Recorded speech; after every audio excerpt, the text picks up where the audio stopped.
Monsieur Fabrice Bord, vous êtes des spécialistes belges des questions internationales. Permettez-moi de vous remercier infiniment d'avoir eu la gentillesse d'accorder cet entretien à la radio francophone iranienne. Monsieur Bord, en fait, s'agissant de l'actualité internationale, c'était le sommet du G20 qui a eu lieu cette année en Australie. Le président russe, avec qui en fait les Occidentaux sont en froid actuellement, très particulièrement à cause de l'Ukraine et également à cause de la Syrie, autrement dit en raison de la politique étrangère du président Poutine, était présent à ce sommet. Il a eu des entretiens avec en fait les dirigeants occidentaux, le président français, le premier ministre britannique, la chancelière allemande, le président américain également y était présent lors de ce sommet. Vous, comment avez-vous évalué ce sommet du G20 et également ce qui s'est passé lors de ce sommet entre occidentaux et le président Poutine, s'il vous plaît? Oh, vaste sujet, vaste sujet. Il faut remettre ça dans le contexte international, évidemment, comme vous l'avez indiqué, avec la politique, l'actualité internationale qui se passe en Syrie et en Ukraine.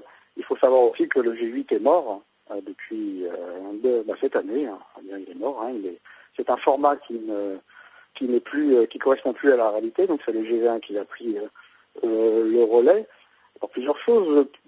C'était intéressant pour la Russie, pour Vladimir Poutine, du seul fait que le G20, dans ce nouveau format, se trouve plus équilibré, puisque nous avons l'ancien monde, on va dire l'Occident, et puis le nouveau monde avec les BRICS, et puis les BRICS qui montent de plus en plus, et ce G20 correspond à peu près à 82% de la richesse mondiale produite. Alors, Poutine est allé en Australie, bien que le Premier ministre avait indiqué qu'il allait lui remonter les bretelles, pas très diplomatique comme comportement. D'ailleurs, lorsque Vladimir Poutine a rencontré le Premier ministre australien, celui-ci lui a dit « Je pense que je dois vous serrer la main, mais je vous demande de partir de l'Ukraine ».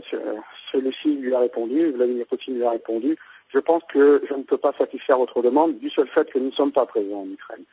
Donc, la chose s'est vite tue, et maintenant, le G20, normalement, c'est pour parler des problèmes essentiellement économiques. On n'en a pas trop parlé, puisque, évidemment, c'est l'Ukraine qui a pris le devant de la scène.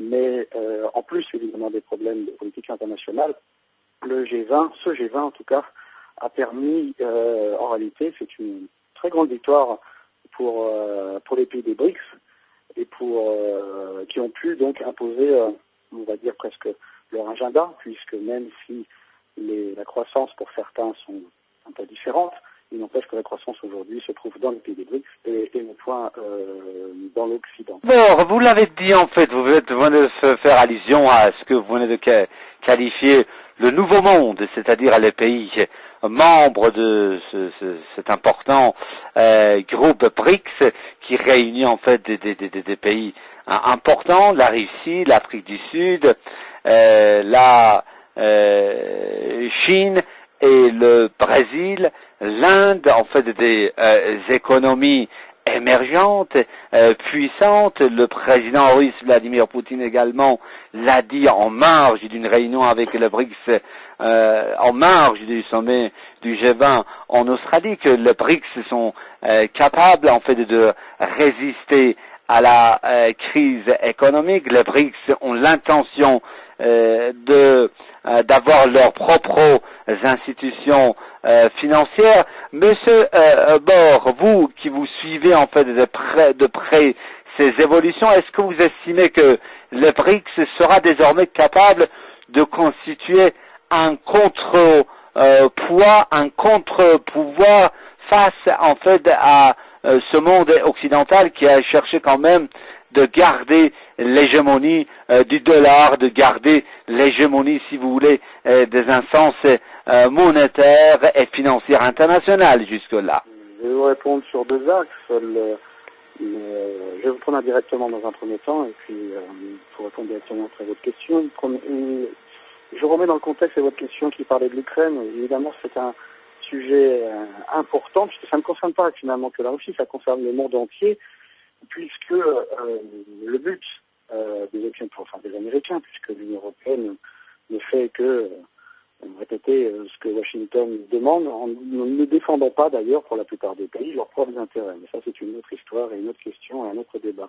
Pour autant, le but des États-Unis, c'est de diviser, de créer un fossé, de créer un nouveau mur en quelque sorte entre les deux Europes, entre cette Europe asiatique, qui est la Russie avec le Kazakhstan, le Bélarus, l'Union économique eurasienne qui va naître le 1er janvier prochain, et puis l'Union européenne, l'Europe de l'Ouest, puisque si ces deux entités pouvaient se rejoindre, de facto, c'est la fin de la superpuissance américaine, puisque le dollar ne serait plus la seule monnaie de référence, peut-être même pas la monnaie de référence.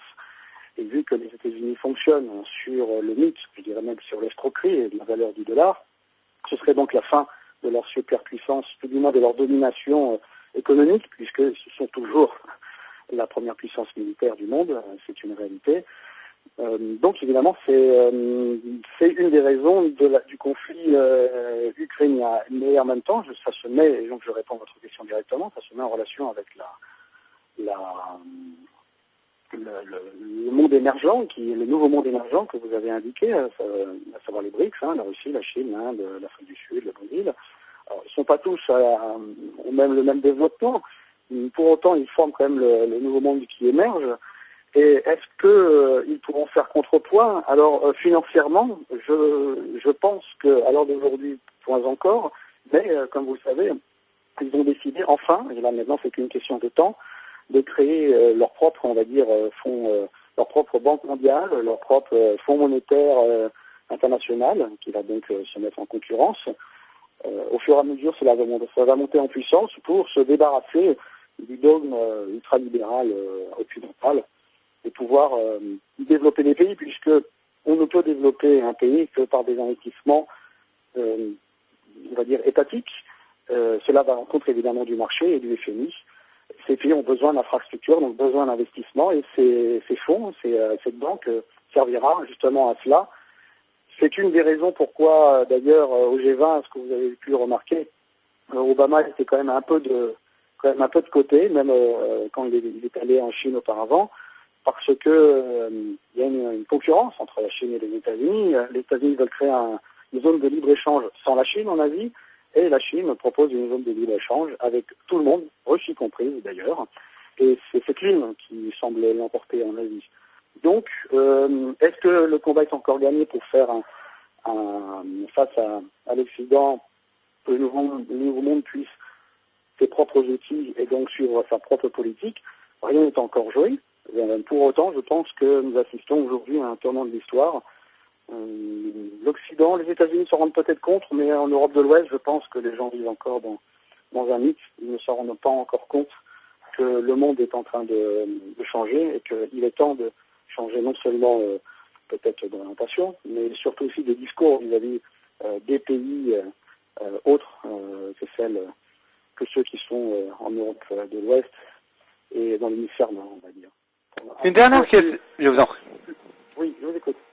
Une dernière question, en fait, s'agissant du président américain Barack Obama, il l'a dit, en fait, toujours en Australie, que voilà, si la Russie refuse, par exemple, de composer avec les Occidentaux sur la question ukrainienne, elle restera isolée sur la scène internationale. Mais d'abord, la question qui se pose est de savoir est-ce qu'il est possible quand même d'isoler un pays comme la Russie, qui a en fait d'importants liens avec ces importants pays membres en fait des BRICS, et également la Russie qui a en fait pas mal de liens et de rapports avec d'autres pays du monde également. Est-ce qu'il est possible vraiment d'isoler la Russie sur la scène internationale? C'est la volonté américaine. Est-ce que c'est réaliste? Jusqu'à présent, l'Union européenne fait exactement ce qui est demandé.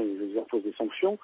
Maintenant, est-ce que c'est possible, sans parler de cette Union européenne, de couper la Russie du monde entier? Ben non, puisque quand Washington parle de la communauté internationale, c'est les BRICS qui représentent plus de la moitié du monde en population.